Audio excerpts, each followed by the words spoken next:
یہ حدیث شریف میں آتا ہے کہ نبی اکرم صلی اللہ علیہ وسلم معوذتین یعنی سورہ فلق اور سورہ ناس کے آنے سے پہلے جادو، جن، نظر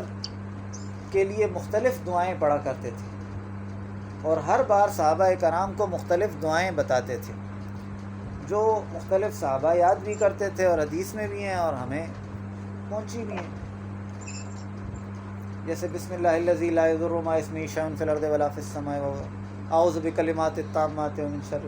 ما خلق، اس طرح اور بھی بہت ساری دعائیں ہیں۔ لیکن حدیث کی کتابوں میں یہ بھی آیا کہ جب یہ دو صورتیں نازل ہو گئیں، سورہ فلق اور سورہ ناس، نبی علیہ السلام نے ساری دعائیں پڑھنا چھوڑ دیں، اس کے بعد آپ صرف یہی پڑھتے تھے۔ تو ہم جس طرح اس چیز پر یقین کرتے ہیں نبی علیہ السلام کے کہنے پر کہ یہ کتاب قرآن ہے اور یہ اللہ کا کلام ہے، ہمیں تو نہیں پتہ کہ یہ قرآن اللہ کی کتاب ہے یا نبی علیہ السلام نے بتایا تو ہم مانتے ہیں اور جانتے ہیں، ان کے کہنے پر یقین کرتے ہیں، ایمان لاتے ہیں۔ تو اسی طرح نبی علیہ السلام کا پکا طرز یہ تھا کہ آپ دعائیں پڑھا کرتے تھے،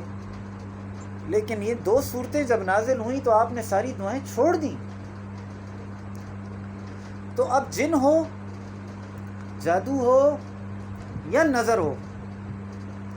یہ دو صورتیں ضرور پڑھنی چاہیے۔